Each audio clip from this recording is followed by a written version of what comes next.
Golden, and it's an exhibition called Rehearsal. The beginning of the show follows a fictional musician character, which I play.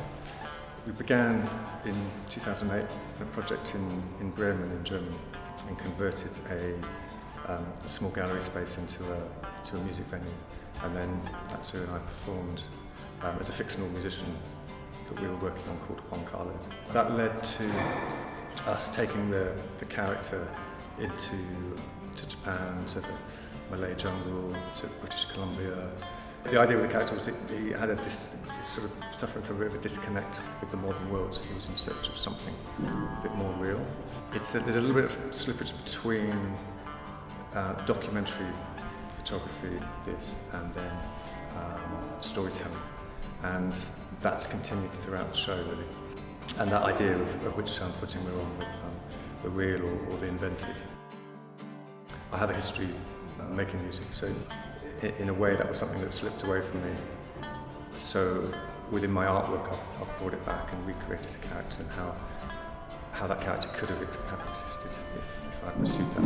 It's over-romanticised deliberately, and then we've worked with a couple of fashion magazines, Rollacoaster and Wonderland, it's a serialised project with them.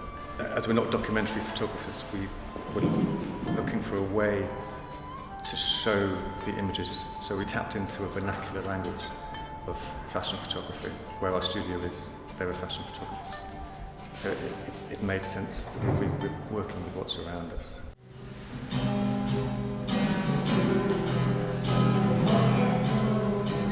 The exhibition itself is called The Rehearsal, which is the name of a piece that we're making specifically for this show. And again, there's a slippage between fact and fiction. We're building a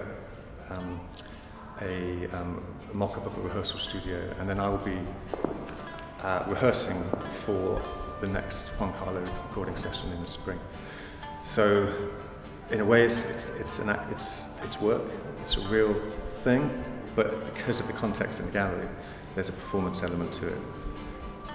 But it's not a performance, and it doesn't lead to one necessarily. So it's questioning a little bit what is the event in this instance. I think the engagement or lack of with the viewers will be quite interesting. The final piece in the show is again, it's tapping into a vernacular language, but this time with billboard posters. So how bands promote themselves on the street. But it's a found image of a Scottish lake, a lot that's then, with clouds then been turned on its head, and resembles the mountaintops. It's called Looking at Scottish Lake, Dreaming of Mount Fuji. And that, in a way, encapsulates what we're trying to get to with the show.